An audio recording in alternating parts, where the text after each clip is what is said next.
अस्सलाम वालेकुम, this is me RJ Nurul Iman और आप सुन रहे हैं सुना FM 89.4 Kashmir network programme Srinagar highway में तमाम तर व्यूअर्स और लिसनर्स को बहुत बहुत खुश आमदीद। आप आज अपनी स्क्रीन पर देख सकते हैं हमारे साथ मौजूद हैं दो गेस्ट जिनसे हम आपकी बात करवाएंगे और उससे मुतल्लिक़ जो है मैं आपको बताती चलूँ कि हमारे साथ मौजूद हैं जहाद फॉर ज़ीरो थैलेसीमिया के मेंबर्स और हमारे साथ मौजूद हैं सबसे पहले हफ्सा फ़ातिमा और जो कि स्टेट प्रेसिडेंट हैं जहाद फॉर ज़ीरो थैलेसीमिया ऑर्गेनाइजेशन की और उनके साथ ही हमारे साथ मौजूद है मरियम ख्वाजा जो कि एक वॉलंटियर हैं और उनसे भी हम लोग बात करेंगे, जानेंगे कि क्या क्या उनकी ऑर्गेनाइजेशंस को स्ट्रगल पेश आई इस तमाम तर रास्ते में, इन तमाम तर जो है स्ट्रगल्स क्या क्या पेश आई और उसके अलावा जो हम लोग जानेंगे कि किस तरह से उन्होंने इस ऑर्गेनाइजेशन को बनाने के लिए अपना किरदार अदा की थी और इसके अलावा जानेंगे क्या क्या क्या स्टीरियोटाइप्स हमारे माशरे के अंदर उनको फेस करना पड़ते हैं जिसकी वजह से जो है उनको बहुत सी मुश्किलात का सामना करना पड़ता है। सो बहुत सी और बातें भी जानेंगे। अभी सबसे पहले उनसे बात करते हैं। अस्सलाम वालेकुम। वालेकुम अस्सलाम। कैसी हैं आप? सबसे पहले तो थैंक यू सो मच कि आपने हमें अपना टाइम दिया और हमारे शो पर आई। अल्हम्दुलिल्लाह मैं ठीक हूँ और सबसे पहले तो मैं आपका शुक्रिया अदा करना चाहूँगी कि आपने हमें इस प्लेटफॉर्म पे दावत दी और कि अगर बाकी जो सोशल नेटवर्क्स हैं, चैनल्स हैं, अगर वो भी थैलेसीमिया जैसे कॉज को उजागर करने के लिए अपना किरदार अदा करेंगे तो वो वक्त दूर नहीं, वो दिन दूर नहीं जब हम पाकिस्तान को, आज़ाद कश्मीर को थैलेसीमिया फ्री बनाएंगे इंशाल्लाह। इंशाल्लाह इंशाल्लाह। अच्छा हफ्सा, आप सबसे पहले तो मुझे ये बात बताएं कि मुजफ्फराबाद की क्या सूरत हाल थी जिसको देखकर आपने चाहा कि एक ऑर्गेनाइजेशन बननी चाहिए? अच्छा, बेसिकली ये जो जिहाद फॉर ज़ीरो थैलेसीमिया ऑर्गेनाइजेशन है ये 2010 में बनी थी और ये यूनिवर्सिटी ऑफ सेंट्रल पंजाब में इसका स्टार्ट वहाँ से लिया गया। कुछ स्टूडेंट्स ने इसका स्टार्ट लिया था जिसमें हमारे फाउंडर हैं गुलाम दस्तगीर साहब। अब हुआ ये कि फातिमा फाउंडेशन एक ऑर्गेनाइजेशन है जो थैलेसीमिया के लिए काम कर रही है। उन्होंने यूनिवर्सिटी का विज़िट किया, वहाँ पे सेमिनार था और साथ में ब्लड डोनेशन कैंप। अब वहाँ पे जो फ्रेंड्स थे हमारे, जो अब हमारे जेजीटीयर्स हैं, उन दोस्तों ने ब्लड वगैरह डोनेट किया। उससे पहले भी वो ब्लड डोनेट कर रहे थे, लेकिन उस टाइम हमें पता चला कि थैलेसीमिया बेसिकली क्या है और इन बच्चों को खून की कितनी ज़रूरत होती है और खून पे ही ये डिपेंडेंट होते हैं। इनकी ज़िंदगी, आपको पता है कि जो एवरेज लाइफ होती है इनकी वो 20 to 24 होती है और उस लाइफ में भी ये टोटली दूसरों के खून पर डिपेंड होते हैं। तो अब हम लोगों ने ये सोचा कि अब ब्लड डोनेशंस वगैरह तो हम कर रहे हैं, तो वाई नॉट हम थैलेसीमिया के बच्चों के लिए ये काम करना स्टार्ट करें। अब फर्स्ट 2 इयर्स जो थे उसमें हमने फातिमा फाउंडेशन की कोलैबोरेशन में डिफरेंट अवेयरनेस सेमिनार्स किए, कैंप्स लगाए। उसके अलावा ये था कि हम बाकी सिटीज़ में जहाँ जहाँ भी हमारा सोशल सर्कल था, फ्रेंड सर्कल, उनके थ्रू हम डोनेशंस वगैरह या इस तरह के जितने भी केसेस थे उनको सॉल्व कर रहे थे। 2012 ऑनवर्ड हमने सोचा कि हम ये जो थैलेसीमिया से रिलेटेड काम कर रहे हैं इस नेटवर्क को हमें बढ़ाना चाहिए। हम पाकिस्तान के बाकी सिटीज़ में भी इसकी टीम्स बनाएं और आज़ाद कश्मीर में, गिलगित बल्तिस्तान में की टीम्स बनाई और अल्हम्दुलिल्लाह अब ये पाकिस्तान की 120+ सिटीज़ में इसकी टीम्स काम कर रही हैं। माशाल्लाह, ग्रेट। अच्छा, उसके अलावा जो है मैं ये पूछना चाहूँगी कि बहुत से हमारी जो ऑडियंस है उनको नहीं पता कि थैलेसीमिया क्या है, तो थोड़ा सा आप उनको बता दें ताकि जब कभी भी ब्लड डोनेशन कैंप्स लगे तो उनको पता हो कि थैलेसीमिया क्या है और अगर हम लोग एक खून की बोतल देंगे तो किस कदर जो है हम लोग ज़िंदगियों को बचा सकते हैं। जी बिल्कुल। थैलेसीमिया बेसिकली एक जेनेटिक ब्लड डिसऑर्डर है, मोरूजी बीमारी है जो कि पेरेंट्स से ऑफस्प्रिंग में ट्रांसफ़र होती है और ये जो बीमारी होती है इसका परमानेंट कोई इलाज नहीं है। एक वाहिद इलाज है बोन मैरो ट्रांसप्लांट, क्योंकि थैलेसीमिया के बच्चे जो होते हैं उनके जिस्म में जो बोन मैरो है वो प्रॉपर वर्क नहीं कर रहा होता है, जिसकी वजह से उनकी बॉडी में खून नहीं बन पा रहा होता, खून के हुलिये जो हैं वो प्रॉपर बन रहे नहीं होते। अब उसकी वजह से क्या होता है कि उनको सारी ज़िंदगी दूसरों के खून की ज़रूरत होती है। अब स्टार्टिंग में तो ये होता है कि उनको 1 मंथ बाद, 2 मंथ्स बाद ब्लड लग रहा होता है, लेकिन एक टाइम ऐसा आता है जब उनको वीकली ब्लड लग रहा होता है। और आपको पता है कि हमारी सोसाइटी में ब्लड डोनेशंस पे लोग जो हैं वो थोड़े कतराते हैं। हाँ, मतलब मिसकंसेप्शंस है ना कि हमने ब्लड डोनेट कर लिया तो हमें कोई, खुदा ना ख्वास्ता, हमें कोई बीमारी लग जाएगी, हम मोटे हो जाएंगे और इस तरह की ना। तो अब ये है कि अब उन लोगों को वीकली जब ब्लड लगता है उसमें फिर काफ़ी प्रॉब्लम्स होती हैं क्योंकि डोनर्स जो हैं अवेलेबल नहीं होते। और मैंने जब ये ऑर्गेनाइजेशन ज्वाइन की उसके बाद मुझे अंदाज़ा हुआ कि हमारे आज़ाद कश्मीर में भी इतने ज़्यादा थैलीसीमिया के केसेस हैं। अगर मैं मुजफ्फराबाद की बात करूँ तो मुजफ्फराबाद में 180 प्लस थैलीसीमिक किड्स जो हैं वो रजिस्टर्ड हैं। उसके अलावा न जाने कितने होंगे जिनका हमें पता भी नहीं है। और अगर मैं बोन मैरो ट्रांसप्लांट की बात करूँ, मैंने कहा ना एक ही वाहिद इलाज है बोन मैरो ट्रांसप्लांट, वो बहुत ही एक्सपेंसिव है, तकरीबन 6 मिलियन उस पर एक्सपेंस आता है टोटल। और आपको पता है कि हर कोई जो है वो अफोर्ड नहीं कर सकता। तो इसलिए मैं सबसे रिक्वेस्ट करना चाहूँगी कि वो थैलीसीमिया जैसे बच्चों को जिनकी ज़िंदगी टोटली खून पे मुनहसर है, उनके लिए ज़्यादा से ज़्यादा ब्लड डोनेट करें। बिल्कुल ऐसी बात है। अच्छा, इसके अलावा जो है अभी हम लोग बात करेंगे मरियम ख्वाजा से। मरियम जो कि एक वॉलंटियर हैं इस ऑर्गेनाइजेशन की, तो आप मुझे बताएं कि आपका क्या एक्सपीरियंस रहा और किस तरह से आप जो है सोसाइटी के अंदर जो स्टीरियोटाइप्स हैं, मिथ्स वगैरह हैं, तो उनको काउंटर करती हैं और लोगों को बताती हैं कि जो ब्लड डोनेशन आप करते हो तो उससे ना सिर्फ ये होता है कि अगले का फ़ायदा होता है, बल्कि आप भी एक हेल्दी ज़िंदगी गुजार सकते हो। Thank you so much ma'am.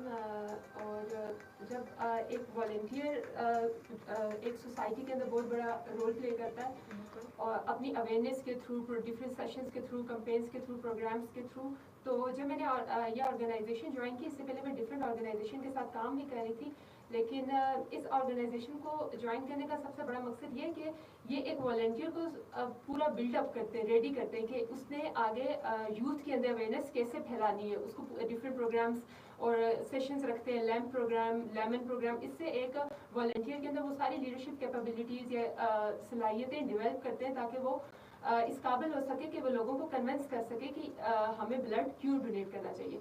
अब अगर हम जहाँ तक ब्लड डोनेशन की बात करें तो एक पूरे वर्ल्ड के अंदर ये एक टॉप सेल्फलेस कंसीडर की जाती है ये एक्टिविटी। वॉलंटियर होकर बगैर किसी कलर, रेस और किसी रंग और नस्ल के बगैर हम इसे देते हैं, सिर्फ एक ब्लड ग्रुप मैचिंग की बेस के ऊपर। अब ब्लड डोनेशन की जब बात करें तो हमारी सोसाइटी के अंदर नो डाउट डिफरेंट टाइप के स्टीरियोटाइप्स एंड टैबूज हैं कि क्वेश्चन अराइज करती है सोसाइटी, ब्लड क्यों दे, किस लिए दे, और उसके लिए हमारे पास टॉप रिक्वायरमेंट्स क्या है कि एक बंदा ब्लड दे सकता है। और डिफरेंट टाइप के क्वेश्चन है कि एक साल में कितनी बार ब्लड देना चाहिए, किस किस को देना चाहिए।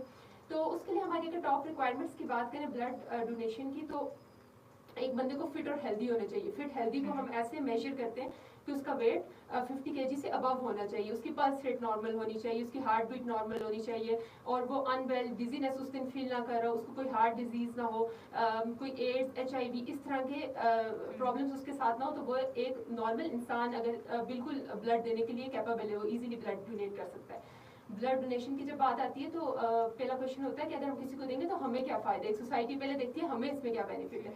तो हमारे लेने वाले का तो है उसकी लाइफ सेवियर है, यानी कि वो बच रहा है, उसको ज़िंदगी मिल रही है, उसका जो टिश्यू है, वो ऑर्गन है, वो डिस्ट्रॉय होने से, हाइपोक्सिया का शिकार होने से, ऑक्सीजन की कमी होने की वजह से वो बच रहा है, उसको तो ज़िंदगी मिल रही है। जो डोनर है उसको तो बेतहाशा फ़ायदे मिल रहे हैं, उसका कार्डियोवैस्कुलर सिस्टम बैलेंस हो रहा है, क्योंकि जब हम ब्लड देते हैं तो हमारा ब्लड थिन होता जाता है। अक्सर डॉक्टर जो है हार्ट के पेशेंट को ब्लड थिनर्स देते हैं, क्यों? क्योंकि हार्ट के ऊपर बहुत प्रेशर है ब्लड को पंप करने के लिए, तो ब्लड जो थिन होता है, हार्ट पे लोड कम पड़ता है और हार्ट डिजीजेस कम होती है और कार्डियोवैस्कुलर सिस्टम मेंटेन होता है। सेकेंडली अगर हम बात करें ब्लड डोनेशन के बेनिफिट की, तो आयरन रेगुलेशन बहुत बड़ा रोल प्ले करती है। हमारी बॉडी में जो अप्रॉक्सीमेटली ब्लड के हर कतरे के अंदर अप्रॉक्सीमेटली 250 मिलीग्राम आयरन होता है, जो कि एक एसेंशियल न्यूट्रिएंट है बॉडी के लिए। लेकिन कहते हैं ना कि हर चीज़ की एक्सेस और हर चीज़ की डेफिशिएंसी पॉइजन है, मसला है। तो बॉडी के अंदर आयरन की जब एक्सेस हो जाएगी तो उसको निकालने का और कोई भी वे नहीं, सिर्फ ये है कि हम ब्लड डोनेट करें।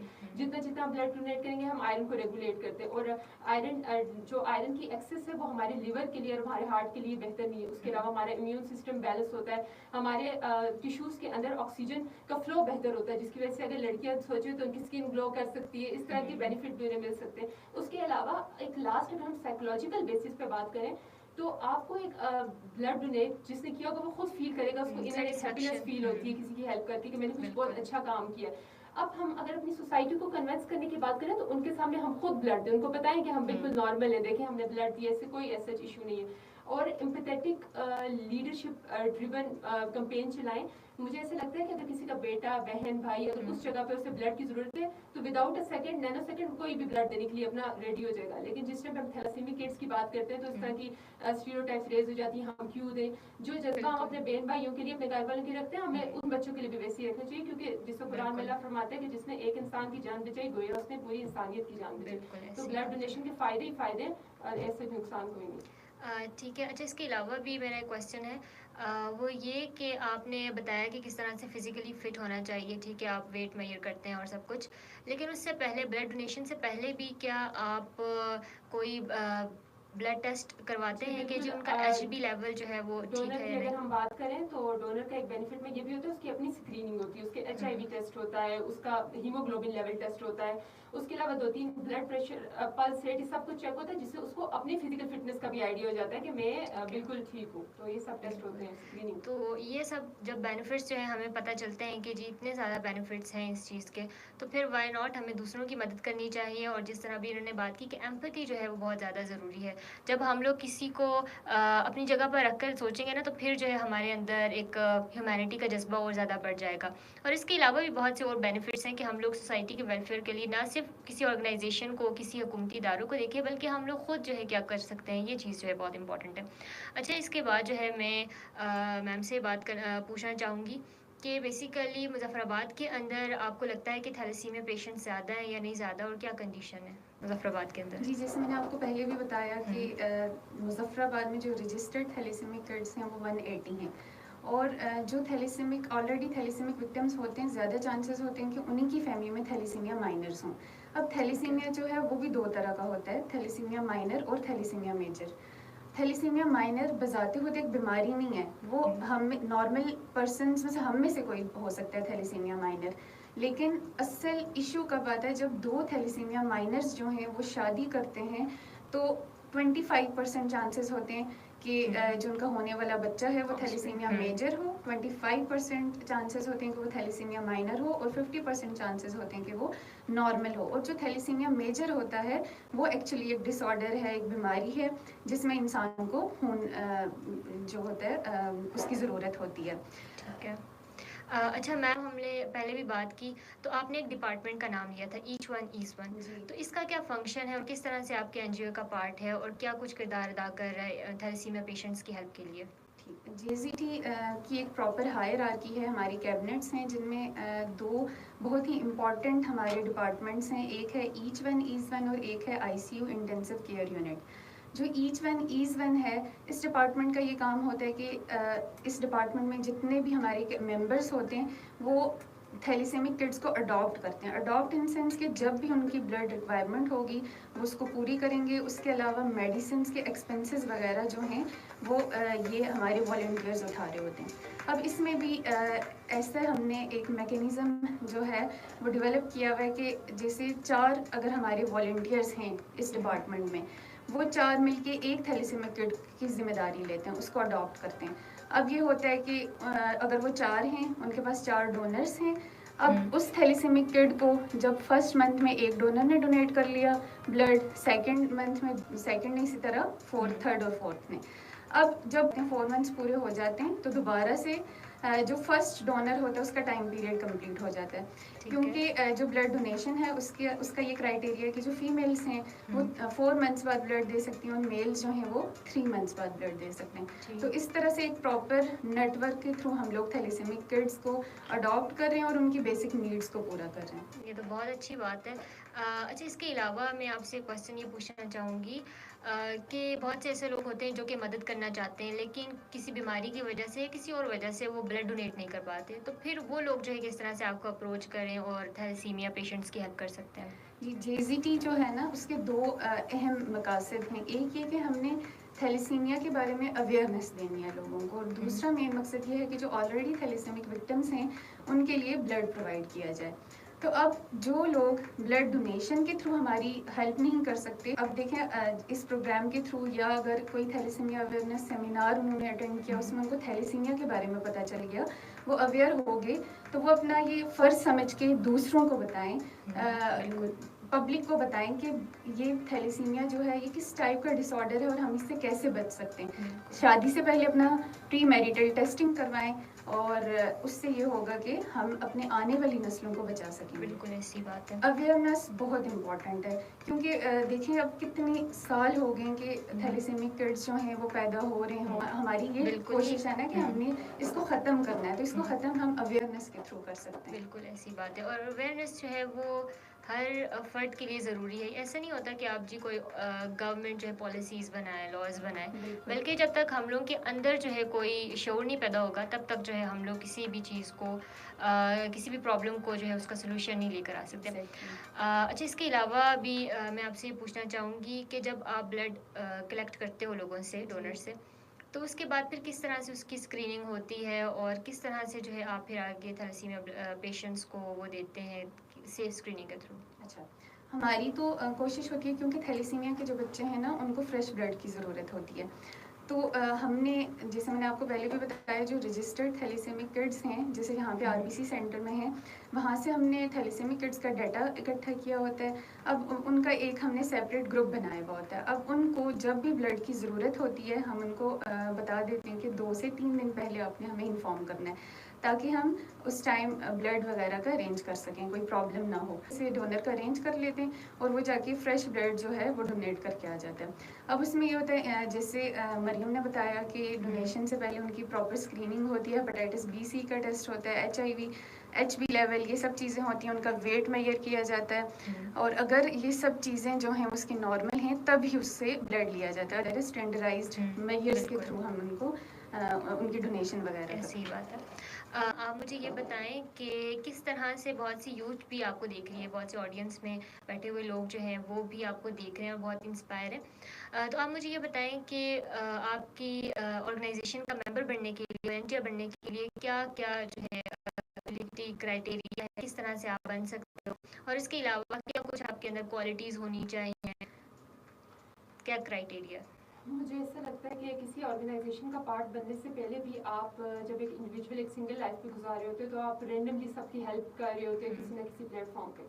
जैसे मैंने पहले भी कहा कि आपको ये बस फील करने की ज़रूरत है कि कोई किसी प्रॉब्लम में, इस दुनिया में हम ये तो हमेशा सोचते हैं कि हमें क्या चीज़ रिक्वायर है, हमें किस चीज़ की ज़रूरत है, लेकिन जिस दिन हम ये रियलाइज़ करने स्टार्ट हो गए कि हम इस दुनिया में एक मकसद के थ्रू भेजे गए, और उसमें सिर्फ मकसद यही नहीं है कि हमने सिर्फ अपनी ज़ात को देखना है कि हमें किस चीज़ से फ़ायदा मिल रहा है या हम खुश हैं और हमारी सारी चीज़ें फुलफिल हो रही हैं। अगर एक स्टूडेंट की हम बात करें, वो अपने स्कूल लेवल पे, अपने कॉलेज लेवल पे, अपनी यूनिवर्सिटी लेवल पे अपने साथ फेलो की कोई नीड है उसको समझता है, किसी को देख रहा है वो किसी प्रॉब्लम में, तो वहीं से उसके अंदर वो लीडरशिप स्किल जो एक सोशल वर्कर को चाहिए वो उसके अंदर पाई जाती है। हमारी ऑर्गेनाइजेशन ये करती है कि उस स्किल को पॉलिश करती है, और जिसको ये रियलाइज होता है कि मैं कोई सोशल काम करना चाहता हूँ, जैसे मैंने आपको कहा कि मैं डिफरेंट ऑर्गेनाइजेशन के साथ ही, लेकिन मैं कुछ ऐसा प्लेटफॉर्म देख रही थी कि जो मुझे हेल्थ से रिलेटेड मेरे अंदर कुछ स्किल्स को पॉलिश करे, और मुझे आइडिया हो कि हमारे यहाँ पे हेल्थ से रिलेटेड क्या प्रॉब्लम्स है। तो वहाँ पर मुझे इसी तरह, जिस तरह आज मैं एक वॉलंटियर और मैं यहाँ पे एक अवेयरनेस मैसेज दे रही हूँ, इसी तरह एक वॉलंटियर से मैं मिली, उन्होंने मुझे इस प्लेटफॉर्म का बताया कि आप यहाँ पे ज्वाइन कर सकती हैं। कि जो वॉलंटियर्स होते हैं या कैबिनेट मेंबर होती है, उनकी सिलेक्शन होती है, तो हमारा एक NEC है, नेशनल एग्जीक्यूटिव काउंसिल है, सीनियर मेंबर्स होते हैं, और बाकायदा वो हर वॉलंटियर का इंटरव्यू लेते हैं। इंटरव्यू लेने के बाद सिलेक्शन होती है, और उसके बाद आप JZTR बन सकते हैं, JZT का पार्ट बन सकते हैं। ठीक है। और वो लोग जो हमें सुन रहे हैं, आप अब जो है अगर अप्लाई करना चाहते हैं तो ज़रूर अप्लाई करें, और हमारी बेस्ट विशेज़ आपके साथ हैं।